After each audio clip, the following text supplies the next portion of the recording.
అందమైన జీవితానికి స్వాగతం. నమస్తే కళ్యాణ్ గారు. నమస్తే జయ గారు. కళ్యాణ్ గారు, డైరెక్ట్గా సబ్జెక్ట్లోకి వచ్చేస్తానండి. అని ఒక అమ్మాయి వాళ్ళ హస్బెండ్కి సంబంధించిన ఇష్యూ అనమాట. హస్బెండ్ ఇష్యూ అనగానే నేను కూడా ఫస్ట్లో ఇదేదో రెగ్యులర్గా మనం చూసే ప్రాబ్లం ఏమో అనుకున్నాం, వైఫ్ అండ్ హస్బెండ్ ఇష్యూస్ ఏమో అనుకున్నాను. కానీ కొంచెం డిఫరెంట్గా ఉందండి. అయితే తన నెంబర్ కూడా ఇచ్చింది, ఒకసారి కాల్ చేసేయమంటారా? చేయండి మేడం. హైదరాబాద్ అమ్మా? హైదరాబాదేనండి. ఇంకేం వివరాలు లేవు మెయిల్లో? మెయిల్లో ఉన్నాయండి, కాకుంటే డైరెక్ట్గా మీరు మాట్లాడితే బాగుంటుంది అనేసి. సరే తప్పకుండా. హలో అండి, నేను జయానండి, అందమైన జీవితం ప్రోగ్రామ్ నుంచి కాల్ చేస్తున్నాను. నమస్తే చందన గారు. నాతో పాటు డాక్టర్ కళ్యాణ్ చక్రవర్తి గారు కూడా ఉన్నారు. నమస్తే అమ్మా, నేను డాక్టర్ కళ్యాణ్ చక్రవర్తి. నమస్తే డాక్టర్ గారు. కొద్దిగా అమ్మా చెప్పండి అమ్మా, ఎక్కడి నుంచి అమ్మా, ఎంత మీ వయసు, సమస్య ఏంటో చెప్పు. నా వయసు 29 అండి. మేము ఇక్కడ హైదరాబాద్ లో ఉంటామండి. నాది విచిత్రమైన సమస్య అండి. మా వారు ఈ మధ్య బాగా తాగడం మొదలు పెట్టారండి.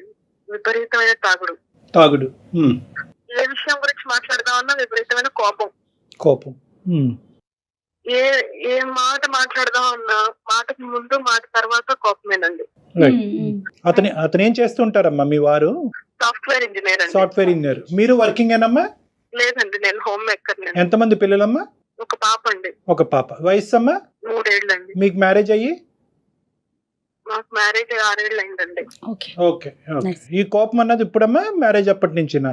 అది మొదటి నుంచి ఉన్నదేనండి. తాగుడు అన్నదమ్మా? అది మొదటి నుంచే ఉందండి. కాకపోతే ఎప్పుడో నెలకోసారో వారానికోసారో తాగేవాళ్ళండి ఇది వరకు. కానీ ఇప్పుడు మరీ విపరీతం అయిపోయిందండి తాగుడు. కారణం వెతుక్కుంటున్నాడు తాగడానికి. కోపం వచ్చినా తాగడమే, బాధ వచ్చినా తాగడమే, ఆఖరికి సంతోషం వచ్చినా తాగడమే, అన్నిటికీ తాగుడేనండి. ఇక్కడ ఎవరెవరు ఉంటారు చందన? హైదరాబాద్ లో మీతో ఫ్యామిలీ ఎవరెవరు ఉంటారు? మేము ముగ్గురేనండి, నేను, మా వారు, మా బాబా. ఓకే. అరేంజ్ మ్యారేజ్ అండి? అరేంజ్డ్ కమ్ లవ్ మ్యారేజ్ అండి మాది. చెప్పమ్మా, అంటే ఈ కోపానికి కొన్ని నిదర్శనాలు చెప్పండి అమ్మా, ఎగ్జాంపుల్స్. అంటే ఏ పరిస్థితిలో ఎక్కడ వస్తుంది కోపం? మనం ఏదన్నా అన్నా వస్తుందా, ఏమి అనకపోయినా వస్తుందా, ఎలా వస్తుంది ఈ కోపం చెప్పండి? ఎవరితో? ఎవరైనా కోపం తెప్పించాలంటే చాలా ఈజీ. లేదు, ఆయన కోపం తెచ్చుకోవాలన్నా ఈజీ. ఆయనకి మొదటి నుంచి విపరీతమైన కోపం. ఇదేంటయ్యా ఈ పని ఇలా చేసావు అని ఏదన్నా చిన్నగా మాట్లాడినా, గట్టిగా మాట్లాడక్కర్లేదని మాట్లాడినా చాలు, నీకెందుకు, నువ్వెవరికి మాట్లాడటానికి అని రైజ్ అయిపోతుంటాడండి. అతన్ని సరిచేయటం గానీ సర్ది చెప్పటం గానీ ఏదైనా చెప్తే కనుక అతను కోపం వస్తుంది. అలా కాకుండా మీరు అతను సరిచేయకుండా సర్ది చెప్పినటువంటి పరిస్థితి లేకుండా కూడా కోపం వస్తుందమ్మా సహజంగానే? ఆయన సహజంగానే బాగా కోపిస్తండి. ఓకే. మళ్ళీ ఆయనే సర్దుకుంటారా చందన, లేకుంటే మళ్ళీ అది అలా ప్రొలాంగ్ అవుతూనే ఉంటుందా కోపం? ప్రొలాంగ్ అవుతూనే ఉంటుందండి. నేను గొడవ పడకూడదు, ఫోన్లే ఇవాళ నేను సర్దుకుపోదాము అనుకున్న రోజున బయటికి వెళ్ళిపోయి తాగొచ్చేస్తారు. లేదు, నాకు ఆ రోజు మూడ్ బాగలేదు, నేను ఎదురు తిరిగి మాట్లాడదాం అనుకున్న రోజున ఇంకా ఎక్కువ గొడవ పడు. మొదట్లో పోనీ నేను తగ్గుంటే ఆయన తగ్గుతాడులే అనుకుని నేను సర్దుకుపోయిన రోజులు నన్ను ఇంకా చులకంగా చూడటం మొదలు పెట్టాడండి.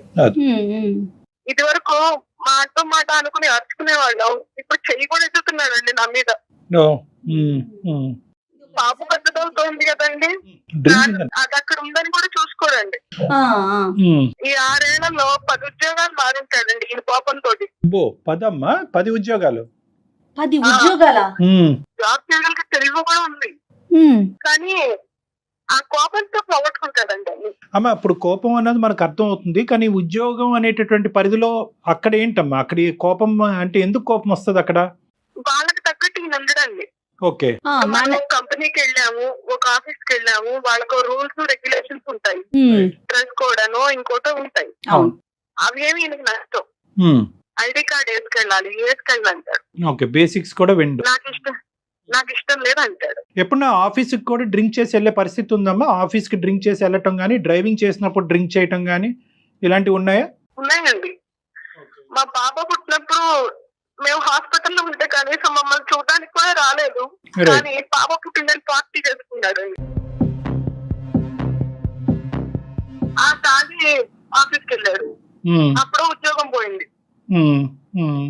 అంటే ఆయనకి తాగటానికి రీజన్స్ అక్కర్లా, ఆయనే వెతుక్కుంటారండి. ఈ తాగటం గురించి మీ ఒక్కరికే తెలుసమ్మా, లేదంటే వాళ్ళ కుటుంబ సభ్యులు, ఆఫీస్లో ఉండేటటువంటి వాళ్ళకి ఇది పబ్లిక్ అయిందా ఇష్యూ?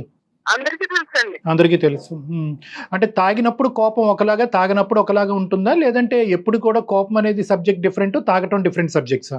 లేదండి, ఆయనకి కోపం వచ్చింది అంటే ఇంకా తాగడమే.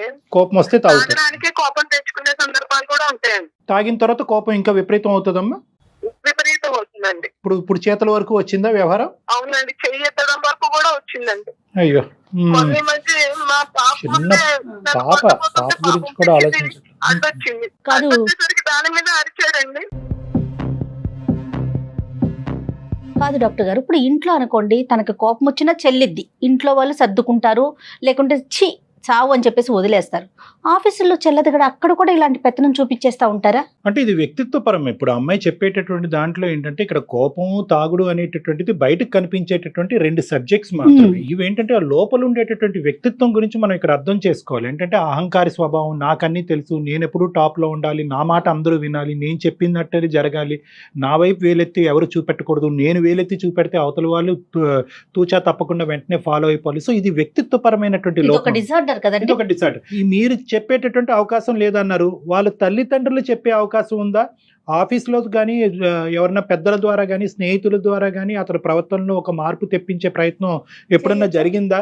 ఎవరి మాట అన్నా అతను వింటాడా? కౌన్సిలింగ్ అనేటటువంటి ఆలోచన ఎప్పుడన్నా వచ్చిందా?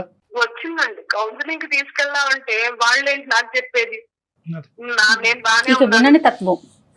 అంటే అహంకారం, నాకు మీరు చెప్పేది ఏంటి, నాకు అన్ని తెలుసు, అవన్నీ ఉన్నాయా?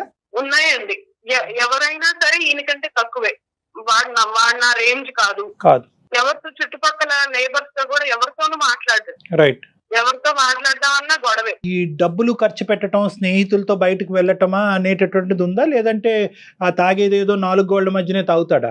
బయటికి వెళ్తారండి, ఫ్రెండ్స్ తోనే తాగుతారండి.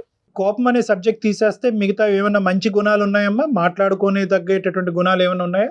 మొదట్లో బాగానే ఉండేవారండి. మేము ప్రేమించుకునే రోజు మా వెనకాల బాగా తిరిగేవాడండి, రక్తంతో ఉత్తరాలు రాసేవాడు, గిఫ్ట్లు ఇచ్చేవాడు, చాలా ప్రేమగా ఉండేవారండి. పశ్చాత్తాపం ఎప్పుడున్నా ఉందమ్మా? చందన, సారీ నేను పొరపాటున కోపం వచ్చింది నాకు అనేటటువంటిది ఎప్పుడన్నా అలా ఉందమ్మా? ఎప్పుడన్నా పశ్చాత్తాపం, గిల్ట్ ఫీలింగ్, నేను డ్రింక్ ఆపేస్తాను, ఇంకెప్పటికీ కోపం రాకుండా చూసుకుంటాను అనే మాట ఎప్పుడన్నా వచ్చిందా?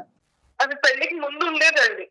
పెళ్లికి ముందు బాగానే ప్రేమగానే ఉండేవారు. ఎప్పుడైనా నేను అలిగినా, కోపపడ్డా నా అలగ తీర్చడానికి అన్నట్టుగా మాట్లాడేవారు, ప్రేమగానే ఉండేవారు. ఒక్కోసారి ఆయన బాగా కోపం తెచ్చేసుకుని అలిగి 3 రోజులు 4 రోజులు మాట్లాడకుండా ఉండేవాడు. అప్పుడు నేను ప్రేమలో ఉండి బాగా క్రేజీగా ఫీల్ అయ్యేదాన్ని విషయాలు. అమ్మాయికి అయితే హింట్ అయితే పెళ్లికి ముందే ఉంది. రైట్ అమ్మా, మీ పెద్దవాళ్ళకి తెలుసమ్మా ఇతనికి ఇలాంటి అలవాటు ఉందన్నది? పెళ్లికి ముందు తెలియదండి, పెళ్ళయ్యాక అందరికీ తెలుసండి. ఇప్పటికైనా చెప్పుకున్నారా మీ వాళ్ళకి మీరు ఈ కష్టాల్లో ఉన్నారని? తెలుసండి, అందరికీ తెలుసు. మీ అత్తగారు, మామగారికి కూడా తెలుసండి. వాళ్ళే ఇంట్లో ఉండలేక విడిగా ఉంటున్నారండి. ఇతనితో మీరు ఎప్పుడైనా డిస్కస్ చేశారా చందన? నువ్వు ఇలా కోపంగా బిహేవ్ చేస్తున్నావు, నాకు చాలా ఇబ్బందిగా ఉంది, మనకు ఒక పాప కూడా వచ్చింది, ఇట్లయితే ఎట్లా అట్లా ఏదైనా ఓపెన్ గా మీరు మాట్లాడే అవకాశం అసలు అతను ఇచ్చాడా మీకు? ఇస్తారండి.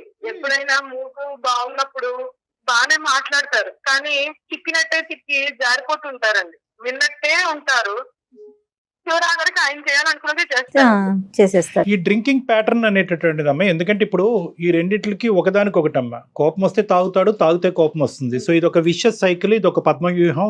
దీన్ని ఎలా కట్ చేసి అతన్ని బయట వేయాలి అన్నది మనం ఆలోచించుకోవాలి. కొన్ని ఇంపార్టెంట్ ప్రశ్నలు. పగలు కూడా తాగుతాడమ్మా? నిద్ర లెగిస్తూనే తాగుతాడా? అటువంటి పరిస్థితిని మీరు ఎప్పుడన్నా చూసారా? ఎప్పుడన్నా తాగి పడిపోవటం అన్నది చూసారా? ఇంట్లో తాగరండి, ఇంట్లో మటుకు సిగరెట్లు ఎంతసేపు. నాకు కాస్త పూజ పురస్కారం అది చేసుకుంటానండి నేను. ఓకే చందన. నేనేమో అగరబత్తిని వెలిగించుకుని ఆగోపం పిలుద్దామంటే సిగరెట్లు వెలిగించి ఆగోపం నాకు ఇస్తూ ఉంటాడు. అయ్యో. ఆ విషయం గొడవ పడితే దానికి వెళ్ళి తాగుతాడండి. తాగి వచ్చి మళ్ళీ గొడవ పడతాడండి. మళ్ళీ గొడవ పడతాడు. ఆయన గొడవ ఈజ్ ఈక్వల్ టు తాగటం. ఈ రెండు పక్క పక్కనే పెట్టుకున్నారు. అమ్మ ఇప్పుడు చందన, మీరు ఏమనుకుని మాకు కాల్ చేశారమ్మా? అంటే ఏంటి మీ ఉద్దేశం ఏంటంటే, ఈరోజు మీరు ఈమెయిల్ పంపించడానికి ప్రధానమైన ఉద్దేశం ఏంటంటే, అంటే ఎవరికి వాళ్ళు ఇక్కడ తుడిచిపెట్టి పక్క పెట్టేటటువంటి వాళ్ళందరూ తప్పించుకున్నారు, వాళ్ళ పేరెంట్స్ తప్పించుకున్నారు, మరి అన్న చెల్లెలు అక్క తమ్ముళ్ళు ఎవరైనా ఉంటే వాళ్ళు కూడా దూరంగా ఉన్నారు, భార్య కాబట్టి మీకు దిక్కులేదు, పిల్లలుగానే ఉన్నారు కాబట్టి మీరు అలా కాంప్రమైజ్ అయ్యి ఉంటున్నారా?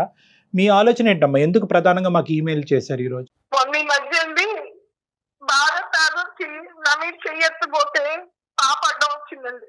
అయ్యో. దాని మీద అరిచేదండి. పాప అది చిన్న పిల్లగా నేను చెంటది దగ్గర పెట్టుకుని జ్వరం వచ్చేసిందండి. అయ్యో అయ్యో. దాని మీద కోపం చూపించిన దగ్గర నుంచి నేను ఇంక తట్టుకోలేకపోతున్నానండి.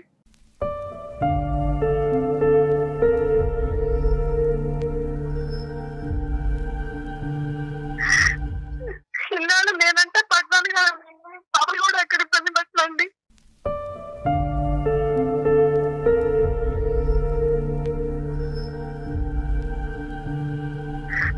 కొన్ని సార్లు తెచ్చిపోదాం అనిపిస్తుంది. అయ్యో.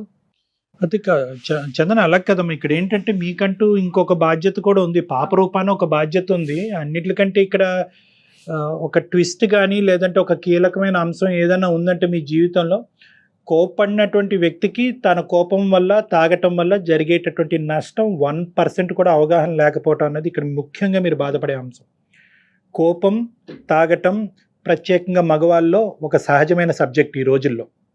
అంటే మీ సమస్యని నేను చిన్నగా చూస్తున్నాననే ఉద్దేశం కాదు, కానీ చాలా సహజమైన సబ్జెక్ట్. కానీ ఇక్కడ ఎక్కడా కూడా అతను ఆలోచించట్లేదు, దీనివల్ల జరిగేటటువంటి పరిణామాల గురించి అతను ఆలోచించట్లేదు, వేరే వాళ్ళు చెప్పినా కూడా వినట్లేదు. అది ఇక్కడ దురదృష్టకరమైన పరిస్థితి. 10 ఉద్యోగాల దాకా మారారంటున్నారు, మధ్యలో గ్యాప్ వచ్చి ఉంటుంది కదా, ఫైనాన్షియల్ గా ఇబ్బందులు ఇలాంటివి ఫేస్ చేసినా కూడా ఏం పట్టించుకోరంటారా ఇలాంటి క్యారెక్టర్? ఏ చందన? ఆర్థికంగా వాళ్ళకి కొంత ఆస్తులు అవి ఉన్నాయండి, అలా అలా మెట్టుకొస్తున్నాం, కానీ ఎదుగు పొదుగు లేదండి. అంటే అండి తింటే కరిగిపోతాయండి. అరే ఆ ఉద్యోగం పోయింది కాబట్టి అది నా కారణం అనేటటువంటి అవగాహన అతనికి ఉందమ్మా, లేదంటే వాళ్ళకి నన్ను ఉంచుకోవటం చేతకాక నన్ను తీసారంటాడా? అదేనండి, ఆ ఉద్యోగం పోయిన రోజున డైరెక్ట్ గా ఇంటికి రాడండి, బయటికి వెళ్ళిపోయి తాగేసి అప్పుడు వచ్చి చెప్తాడండి, వాళ్ళు నన్ను తీసేశారు, చేతగాని వెదవాళ్ళు, వాళ్ళకి పని చేయించుకోవడం చేత కాదు, వాళ్ళకే పని చేత కాదు. అదేనమ్మా చందన, ఇక్కడ దురదృష్టం ఏంటంటే చచ్చిపోవాలి చనిపోవాలనే ఆలోచన దయచేసి తీసి పక్కన పెట్టేయండి. సింపుల్గా నేను ఒక మాట చెప్తాను, అంటే ఇది నా స్థానంలో కూర్చున్నటువంటి వ్యక్తికి సింపుల్ ఏమో, అనుభవించేటటువంటి మీకు చాలా కష్టం. మీ యొక్క సమస్యకి మా అందమైన జీవితం తరపున పూర్తి స్థాయి సానుభూతి అన్నది ఉంది, ఎటువంటి సహాయం అన్నా మేము చేయడానికి రెడీగానే ఉన్నాం. మీ వరకు కూడా నేను చెప్పేది ఏంటంటే, ఇక్కడ ద డెసిషన్ ఈజ్ యువర్స్. చావు తప్ప మీరు ఏ డెసిషన్ అన్నా తీసుకోండి. ఉండాలనుకుంటున్నారా, మనిషి మారటానికి అవకాశం ఉందా లేదా, మార్పు రాకపోతే కనుక ఉండండి, లేదంటే బయటపడండి. సో నేను అనేది ఏంటంటే, చావు అనే సబ్జెక్ట్ తీసేస్తే మనం మిగతా ఆప్షన్స్ మాట్లాడుకోవడానికి అవకాశం ఉంటుంది. మీ బిడ్డ గురించి మీరు బతకాలి, మిమ్మల్ని కన్నా మీ అమ్మ నాన్న గురించి మీరు బతకాలి. So kindly delete that word. ఇప్పుడు ఏం చేయాలి? ఇక్కడున్న పెద్ద టర్నింగ్ పాయింట్ అండ్ ట్విస్ట్ ఏంటంటే కనుక, ఈ మనిషికి 0.5% కూడా అతను తప్పు చేస్తున్నాడు, తప్పుగా వ్యవహరిస్తున్నాడు, ప్రవర్తిస్తున్నాడు అనేటటువంటి అవగాహన లేకపోవడం అనేటటువంటిది ఇక్కడ ప్రత్యేకం. 90% సమస్యలు ఇక్కడే వస్తాయి. అవగాహన ఉంటే ఏం ప్రాబ్లం లేదు, మీరు చేయి పట్టుకుంటారు, అతను మీ చేయి పట్టుకుంటారు, ఏదో ఒక చోటకి వెళ్తారు, ఎవరి చేతో కౌన్సిలింగ్ చేయించుకుంటారు, డాక్టర్లే అక్కర్లేదు, మీ ఇంట్లో పెద్దవాళ్ళే కౌన్సిలింగ్ చేసి అతను బయటకు వేస్తారు. ఎందుకంటే అరే నీకు బరువు బాధ్యతలు తెలియవా, నీకు బాధ్యతలు తెలియనప్పుడు నువ్వు ఎందుకురా పెళ్లి చేసుకున్నావు, ఇల్లు గొల్ల చేస్తున్నావు, డబ్బులు ఖర్చు పెడుతున్నావు, సమాజంలో మర్యాద పోగొట్టుకుంటున్నావు, భార్యగా ఇలువ లేవు అనేటటువంటి ఈ పదాలు ఎవరు వాడినా కూడా ఆటోమేటిక్గా అక్కడ కౌన్సిలింగ్ జరిగినట్టే మనిషిలో ఎంతో కొంత మార్పు వస్తుంది. సో ఇక్కడ పెద్దవాళ్ళు అనేటటువంటి వాళ్ళు ఎప్పుడో ఇందులోంచి బయటకు వెళ్ళిపోయారు అన్నట్టు నాకు అనిపిస్తుంది ఆవిడ మాట. ఈవిడ ఒంటరి పోరాటం చేస్తుంది ఆవిడ. సో ఈరోజు ఆ మనిషిని మా దగ్గర తీసుకురావడానికి ప్రయత్నం చేసినా కూడా అది ఉపయోగపడలేదని అంటున్నారు కదా చందన గారు? అది కూడా ఒక గొడవేనండి. నేను ప్రయత్నించి చూశానండి, మా అమ్మ వాళ్ళకి మా నాన్నగారు అన్నయ్య వచ్చి ఒకసారి మాట్లాడబోతే, మీరెవరు మాట్లాడడానికి, మీరెందుకు కల్పించుకుంటున్నారు, అసలు నువ్వెందుకు చెప్పావు వాళ్ళకి అని అది ఇంకో గొడవ.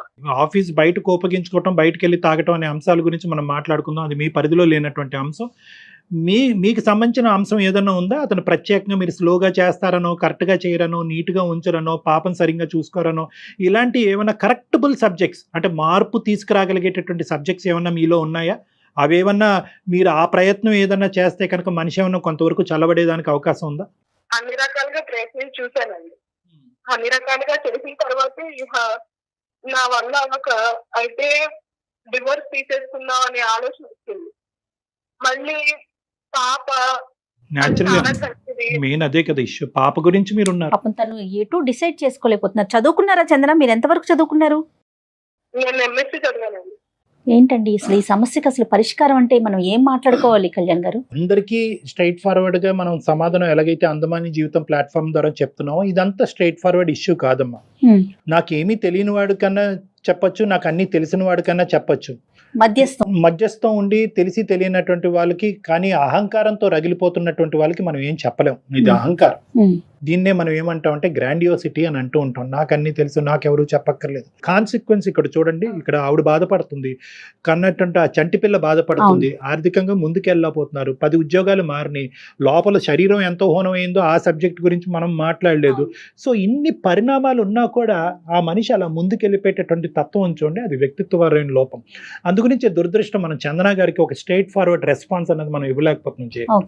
కానీ మీరు చెప్పేటటువంటి మాట నెగ్గలేకపోతున్నాం కాబట్టి బయటికి వెళ్ళి కౌన్సిలింగ్ చేయాలి అనేటటువంటి అంశాన్ని సహజంగా మేము సజెస్ట్ చేస్తాం. అది మీరు ఇప్పటివరకు ఎంత ప్రయత్నం చేసినా ఇంకొక మెట్టు ఎక్కి చేయండి అని అంటున్నాం. ఇది ఎందుకు అంటామంటే కనుక ఇలాంటి వ్యక్తుల్ని మా లాంటి వాళ్ళ దగ్గరికి తీసుకొచ్చి, లేదంటే ఇంకో కౌన్సిలింగ్ సెంటర్ కన్నా తీసుకెళ్ళి ఆ తాగుడికి ఏదైనా విరుగుడుగా మందు ఏదైనా వాడాలి అంటే కనుక నీకు ప్రాబ్లం ఉంది కాబట్టి మాతో పాటు రా అంటే వీళ్ళు సచ్చినా రారు. ఎందుకంటే నీకు నీ వల్ల నీ యొక్క వ్యవహారం వల్లే ఇలా అయింది అనేటటువంటి బ్లేమింగ్ యాటిట్యూడ్ ప్రధానమైనటువంటి అంశం చందన గారు వీళ్ళకి నచ్చదు. అలాంటి పరిస్థితుల్లో ఏంటంటే ఎలాగైతే మీకు ఒక కడుపు నొప్పి, ఒక కాలు నొప్పి, ఒక తలనొప్పి వస్తే కనుక మీతో పాటు ఒక హాస్పిటల్కి అతను వస్తాడు అని నేను అనుకుంటున్నాను. లేదంటే పాపకి ఏదన్నా సమస్య వస్తే కనుక వస్తాడో, అలాగా మీకో ఆ బిడ్డకో ఏదో సమస్య వచ్చినట్టుగా ఒక పరిగణలోకి తీసుకొచ్చి మాలాంటి వాళ్ళు తలుపులు తడితే కనుక అప్పుడు ఆటోమేటిక్గా ఏంటమ్మా నీ సమస్య అని మేము విడమర్చడానికి ప్రయత్నం చేస్తే దానికి మూలమైనటువంటి కారణం ఇది అన్నట్టుగా మీరు చెప్తే స్లోగా ఆ కౌన్సిలింగ్ కాస్త అతని వైపు టెక్నికల్గా డైవర్ట్ చేయడానికి అవుతుంది. ఇది ఎండ్ రిజల్ట్. అంటే నేను ఏమంటున్నానంటే ఒక డాక్టర్ చేసేటటువంటి వ్యవహారం ఒక సైంటిఫిక్ వ్యవహారంకి తీసుకురాగలిగేటటువంటి ఒక ఇండైరెక్ట్ మార్గం. ఎందుకంటే డైరెక్ట్గా నువ్వు రా అంటే రాడు కాబట్టి మీరు కొంచెం ప్లాన్డ్గా కొంచెం ఆలోచించి డాక్టర్ గారి దాకా తీసుకురావాలి. కొంతవరకు అంటే ఏంటి లేదమ్మా, సమస్య నీ నెత్తి మీద వేసుకోవాలి. నిజంగా అది వాస్తవమే. ఇప్పుడు మీరు కూడా డిప్రెషన్లో ఉన్నారు, మీకు తలనొప్పి వస్తుంది, మీకు నిద్ర పట్టట్లేదు, మీకు ఫ్యూచర్ గురించి ఒక కన్ఫ్యూజన్, ఈ వీటన్నిటికి సంబంధించి ఒక శారీరకంగా మీ మీద ఒక ప్రభావం పడుతుంది. కాబట్టి ఆ శారీరకమైనటువంటి కారణం చూపెడుతూ అతన్ని మా దగ్గర తీసుకొచ్చేటటువంటి ప్రయత్నం చేస్తే చాలా సందర్భాల్లో 90% ఆఫ్ ద కేసెస్లో మేము చేసేది ఇదే ఇటువంటి వ్యక్తులతో. ఎందుకంటే ఇటువంటి వ్యక్తులు, మీ భర్త లాంటి వ్యక్తులు పరిగెట్టుకుని వచ్చి డాక్టర్ గారు నాకు తాగుడు మానిపించండి, నా కోపాన్ని తగ్గించండి అని అనరు. వాళ్ళు ఏంటంటే బండి తోసి ఒక 20-30 సంవత్సరాల తర్వాత మా తలుపు తడతారు. ఈ లోపల మీ వయసు అయిపోతుంది, మీ భవిష్యత్తు చెడిపోతుంది. కాబట్టి ఈ ప్రయత్నం ఒకటి చేయడానికి ఆలోచన. రెండో అంశం ఏంటంటేనమ్మా నేను చెప్పేది, బహుశా ఈ కోపం అనేటటువంటిది 6 సంవత్సరాల పాటు మనం ఒక స్పెక్ట్రమ్ కింద చూసుకుంటే అన్ని సందర్భాల్లో ఇలా ఉండదు. ఈ మధ్యలో మీకు బహుశా ఒక మధుర క్షణాలు కానీ, ఒక మధుర గడియాలు కానీ, ఒక మంచి ఆహ్లాదకరమైనటువంటి వాతావరణం కానీ, ఒక ఊరు ఒక ప్రయాణం చేసినప్పుడు కానీ ఏదో ఒక పాయింట్లో ఒక మంచితనంతో ఆ వ్యక్తిని కనిపిస్తూ ఉంటారు, నవ్వుతూ కనిపిస్తూ ఉంటారు. యూజువల్గా మనం కోపం వచ్చేటటువంటి వ్యక్తిని ఏంటంటే ఆ కోపం ఉండేటటువంటి సందర్భంలోనే మనం డీల్ చేయడానికి ట్రై చేస్తాం. వాళ్ళ కోపం 2 రెట్లు ఎక్కువ అవుతుంది, లేదంటే తాగొచ్చి ఆ కోపాన్ని 2 రెట్లు పెంచుకుంటారు. ఈ ప్యాచ్ వర్క్ ఉంది చూడండి, ఈ మధ్యలో ఉండేటటువంటి సందర్భాల్లో ఆ సందర్భాల్లో ఏమన్నా ఆ మనిషితో మాట్లాడి అడ్రస్ చేయడానికి ఏమైనా ప్రయత్నం చేయండి. ఆ టైంలో జరిగినటువంటి నష్టాల గురించి మాట్లాడండి, పిల్ల మీద ఎటువంటి ప్రభావం పడుతుంది అనేటటువంటిది మాట్లాడండి. నీ తప్పు అన్నట్టుగా మాట్లాడకుండా అతను కోపాన్ని తగ్గించేటట్టు. ఎప్పుడు ఎలా ఉంటుందండి, ఏమండి మీ కోపం వల్లే పిల్ల ఇలా అయిపోయిందండి, మీ కోపం వల్లే ఆ ఆస్తులు ఇలా పోయినాయండి, మీ కోపం వల్ల ఈ ఉద్యోగం పోయింది, ఈ మీ కోపం వల్ల నువ్వు పోగొట్టుకున్నావు అనేటటువంటి మాట తీరు మీరు ఎప్పుడైతే అవలంబిస్తారో వాళ్ళు మిమ్మల్ని పొమ్మంటారు. ఇంకా వినరు. కోపం పెరుగుతుంది ఇంకా కోపం అతనికి. పెరుగుతుంది. సో ఇక్కడ ఏంటంటే బ్లేమ్ గేమ్ కింద కాకుండాని ఇంకో పద్ధతిలో ఏదన్నా ఒక మంచి క్షణంలో, ఒక మధురమైనటువంటి క్షణంలో అతను ఒక మంచి మూడ్లో ఉన్నప్పుడు చెప్పేటటువంటి దానికి ప్రయత్నం చేయండి. అది ఎలా చెప్పాలి డాక్టర్ గారు అని మీరు నన్ను అడగచ్చు. చాలామంది ఆడవాళ్ళు అడుగుతూ ఉంటారు, ఎలా చెప్పాలి, అలాగా అతన్ని కించపరచకుండా, అతన్ని బ్లేమ్ చేయకుండా ఎలా చెప్పాలి అంటే కనుక అంటే ఎప్పుడు కూడా గెయిన్ ఫాలోడ్ బై లాస్ అంటూ ఉంటాం. ఇలాంటి వ్యక్తులతో మాట్లాడేటప్పుడు వాళ్ళు ఏం గెయిన్ చేశారు అనేది మనం మాట్లాడుతూ ఉండాలి. ఏమండి, మీరు సిన్సియర్గా ఉంటారు, ఆనెస్ట్గా ఉంటారు, ఒక అబద్ధం ఆడరు మీకు. సో అతనిలో ఉండే కొన్ని గుడ్ క్వాలిటీస్ మాట్లాడుతూ ఈ ఒక్క క్వాలిటీ కూడా మార్చుకుంటే కనుక మన కుటుంబం ఎంత బాగుంటుందండి, ఎంత హ్యాపీగా ఉంటుంది. ఎప్పుడు కూడా బ్లేమ్ గేమ్ అనేటువంటిది నచ్చదు. నష్టాల నుంచి మొదలుపెట్టి ఇవన్నీ మార్చుకుంటే మా జీవితం నష్టం పోయాము, మీరు ఇలా చేసేసారు, అలా చేసేసారంటే కనుక వీళ్ళు వినేటటువంటి ఓపిక, ఆలోచన ఉండదు. సో ఎప్పుడు కూడా ఒక గెయిన్ గురించి మాట్లాడండి, ఒక పాజిటివ్ ఆస్పెక్ట్ గురించి మాట్లాడండి. ఇందాక కూడా నేను అడిగాను, ఏమన్నా ఉన్నాయమ్మా ఇంకా ఏమైనా మంచి లక్షణాలు అంటే కనుక మీరు కూడా ఆలోచించలేకపోతున్నారు. ఆ మనిషిలో ఏదో ఒక మంచి లక్షణం కనిపించవచ్చు, దానివైపు ఆలోచించడానికి ప్రయత్నం చేసి అది అతను ముందుంచి నిదానంగా చెప్పేటటువంటి ప్రయత్నం చేయండి. మూడో అంశం, దయచేసి ఏంటంటే ఇలాంటి వ్యక్తులకి పంచాయతీలు నచ్చవు. నన్ను చిన్నగా చూస్తుంది అనేటటువంటి ఆస్పెక్ట్ ఈ వ్యక్తులకి నచ్చదు. సో ఏంటంటే సహజంగా అది కామన్, అన్ని ఇళ్లలో ఏమవుతుందంటే తాగి అరిచి కొట్టి తిట్టేటటువంటి మగాడికి కానీ బుద్ధి చెప్పాలి అంటే కనుక వాళ్ళని పిలవండి, వీళ్ళని పిలవండి అని పంచాయతీలు పెడతా ఉంటారు. ఎప్పుడైతే పంచాయతీలు పెడతారో ఆ మనిషి యొక్క ఈగో కాస్త బ్రేక్ డౌన్ అయిపోతుంది, వ్యక్తిత్వం విరిగిపోతుంది, నా పరువు పోయిందని అంటాడు. ఇదిగో ఇప్పుడు వరకు ఇంతే చూపెట్టాను కదా, ఇక ముందు నుంచి నీకు ఇంత చూపెడతానని చెప్పి ఇంకా రచ్చ అనేటటువంటిది ఇంట్లో పెరుగుతుంది. సో అది చేసేటటువంటి ప్రయత్నం చేయకండి. అంటే మీ ఇష్యూలో it is between the 4 walls. So ఈ విధంగా ఏమన్నా ఒక అవకాశం ఉందేమో ట్రై చేయండి చందన గారు. దానికి మించి ఏమన్నా మీకు సమస్యకి పరిష్కారం దొరకకపోతే ఖచ్చితంగా మమ్మల్ని కాంటాక్ట్ అవ్వండి. అప్పుడు ఆ సమయం సందర్భాన్ని బట్టి ఒక సూచన ఇవ్వటం జరుగుతుంది. ఒకసారి డాక్టర్ గారి దగ్గరికి ఇప్పుడు ముందుగా చెప్పినట్టుగా ఏదన్నా ముందుగా ఎవరికైనా హెల్త్ బాగోలేదనో ప్లాన్డ్గా తీసుకొచ్చే ప్రయత్నం అయితే ఒకటి ఫస్ట్ చేయటం బాగుంటుందేమో చందన. అంటే ఇదంతా స్ట్రైట్ ఫార్వర్డ్ కాదమ్మా, నేను చెప్పాను అనుకున్నంత ఈజీ కాదు, బట్ మీరు కొంచెం కష్టపడాలి. నేను ఫ్లూయెంట్ గా అన్ని చెప్పాను కానమ్మా, 1 by 1. ఇవేంటంటే at the end of the day ఏది అందులో ఫిట్ అవుతుంది, మీ ఇంటి పరిస్థితులు బట్టి నేను చెప్పినటువంటి ఏ సూచన సలహా ఫిట్ అవుతుంది అన్నది మీరు ఆలోచించుకోండి. లేదండి అన్ని సలహా సూచనలు అన్నీ నేను పాటించాను, నేను విసిగి వేసారిపోయాను, చావు తప్ప నాకు ఇంకో గత్యంతరం కనిపించట్లేదంటే దయచేసి you walk out of that marriage. ఎవరు మిమ్మల్ని రోడ్ బ్లాక్ చేసి పెళ్లి చేసుకున్నారు కాబట్టి పుట్టినా చచ్చినా అక్కడే చావమని ఎవరు అనట్లేదు. ఒక మనిషి మారటానికి ప్రయత్నం చేశారు, ఓపికగా 6 సంవత్సరాల పాటు ఉన్నారు, ఇప్పుడు బిడ్డ మీద కూడా ప్రభావం పడుతుంది, మాట కాస్త చేతల వరకు వచ్చింది, ఇంకా చాలు ప్రయత్నాలు చేయండి, వీలు కాకపోతే బయటపడండి. ప్రయత్నం అయితే చేయండి, ఇంకొకసారి ఆలోచించండి చందన. బయట కారణాలు చూపెట్టేటటువంటి వ్యక్తిత్వాలు ఉంటాయన్నమాట. ఏదో ఒక కారణం కనిపిస్తూ ఉంటుంది. ఇందాక ఏంటంటే 2 రకాలు ఉంటాయి తాగేటటువంటి వాళ్ళకి. ఒకటి ఏంటంటే సహజంగా కారణం ఉండి తాగేటటువంటి ఒక బ్యాచ్ అయితే కనుక తాగుడికి బానిస అయ్యి ఏదో కారణం చూపెట్టకపోతే సమాజం మనం తాగటాన్ని సమర్థించుకోలేమని చెప్పి ఈ కారణం ఆ కారణం అని చూపెట్టేటటువంటి వాళ్ళకి వాళ్ళ జీవితంలో కనిపించే పాజిటివ్ పాయింట్స్ వైపు వాళ్ళు చూపెట్టరు. ఎందుకంటే పాజిటివ్ పాయింట్స్ వైపు చూపెట్టారు, అరే నీకు బిడ్డ ఉంది కదా, చక్కగా ఉంది, ఆపేయచ్చు కదంటే తాగుడు ఆపేయాలి, అది మన వల్ల కాదే. సో కాబట్టి ఏంటంటే ఎప్పుడు కూడా వాళ్ళు నెగిటివ్ పాయింట్స్ వైపే చూపెడుతూ వాళ్ళు వీళ్ళు అని చెప్పి అందరి వైపు వేలెత్తి చూపెట్టు తాగుతూ ఉంటారు. వాళ్ళ జీవితంలో పిల్లలు ఇవి అనేటటువంటి ఎక్కువ ప్రభావం చూపెట్టుదాం. చందన విన్నారు కదా చందన? ఎస్, డాక్టర్ గారు చెప్పినట్లుగా కొంచెం ఇవన్నీ మనం చెప్పటం చాలా సింపుల్గా అనిపించవచ్చు, మీరు పాటించడం కష్టమే, బట్ మీ కాపురాన్ని నిలబెట్టుకోవాలంటే తప్పదండి. కొంచెం ఓపికగా 1 by 1 step by step try చేస్తూ చూడండి. మీకు ఇంకా పర్సనల్గా మాట్లాడాలని ఉంటే నేను నెంబర్ కూడా మీకు ఫార్వర్డ్ చేస్తాను. మీ నెంబర్ నా దగ్గర ఉంది కదా, ఒకసారి డాక్టర్ గారిని కూడా మీరు కన్సల్ట్ చేయొచ్చు. రైట్, కానీ ధైర్యంగా ఉండండి చందన, ధైర్యాన్ని మాత్రం కోల్పోవద్దు. మీ ఫ్యామిలీ సపోర్ట్ కూడా తీసుకుని వాళ్ళతో మాట్లాడుతూ వాళ్ళకి దగ్గరగా ఉండడానికి కూడా ప్రయత్నం చేయండి అమ్మా. ఎందుకంటే ఇలా అయితే నిరాశ పడిపోయి నీరసించిపోతారు. సో ఫ్యామిలీతో కాంటాక్ట్ మెయింటైన్ చేయటము, మీకంటూ ఒక నావిగేషన్ పెట్టుకోవటం, ఒక జాబ్ చేయటము, పాపతో పాటు టైం స్పెండ్ చేయటము, ఏదన్నా మీరు మాస్టర్స్ చేశానని అంటున్నారు, మీరు ఎడ్యుకేటెడ్ పర్సన్, మీకంటూ ఒక ఉద్యోగం చూసుకోవటం. సో మీ లైఫ్ అంటూ కూడా ఒక ప్రయాణం మొదలు పెట్టాలేమో అనేటటువంటిది కూడా గుర్తుపెట్టుకోండి. మీకు ఒక సోషల్ లైఫ్ ఉండాలి, ఒక సామాజిక పరమైనటువంటిది ఒక కెరియర్ అనేటటువంటిది ఉండాలి. ఇవన్నీ కూడా బిల్డప్ చేసుకుని మీ కాళ్ళ మీద మీరు నిలబడే ప్రయత్నం కూడా చేస్తారు. టోటల్ గా ఆయనే కనిపిస్తున్నారు. సో కొంచెం దాని నుంచి మీరు బయటకు వచ్చే ప్రయత్నం చేస్తే కొంచెం ఏదైనా బెటర్ ఉంటుందేమో. ఓకే చందన? ఓకేనమ్మా, right Chandana, all the best అండి. థ్యాంక్ యూ, నమస్తే. జనరల్ గా చూస్తూ ఉంటారా కళ్యాణ్ గారు ఇలాంటి కేసెస్ ఎక్కువేనండి? వెరీ కామన్ అమ్మా. కానీ ఈ అవునండి. అమ్మాయి దురదృష్టం ఏంటంటే పాపం చాలా ఓపిక్ గా పోరాడింది. అంటే మనం వన్ సైడ్ ఆఫ్ ది వర్జనే విన్నాము. అవునవును. అతనితో మాట్లాడితే బహుశా ఈ అమ్మాయి గురించి ఏం చెప్తాడో మనకు తెలియదు, కానీ అది వేరే అయితే బట్ ఇంట బయట కూడా అలానే ఉన్నాడు కదా క్యారెక్టర్ చూస్తుంటే మనం. మల్టిపుల్ ఎగ్జాంపుల్స్ కనిపిస్తున్నాయి. చాలా సహజమైనటువంటి ప్రాబ్లమే. ఇందాక నేను ఒక పాయింట్ చెప్పాను చూడండి, నాకు సమస్య ఉన్న అది అని అనిపించే వాడి దగ్గర ఇది అసలు సమస్యే కాదమ్మా. నాకు లేదు, సమాజంలోనే సమస్య ఉంది అని అనుకునేవాడు మిగతా వాళ్ళందరినీ కూడా తిప్పుతూ ఉంటారు, ఇబ్బంది పెడుతూనే ఉంటారు. ఇష్టమైన పరిస్థితి అదనమాట. Right. Thank you. Thank you Kalyan గారు. Thank you. నమస్తే.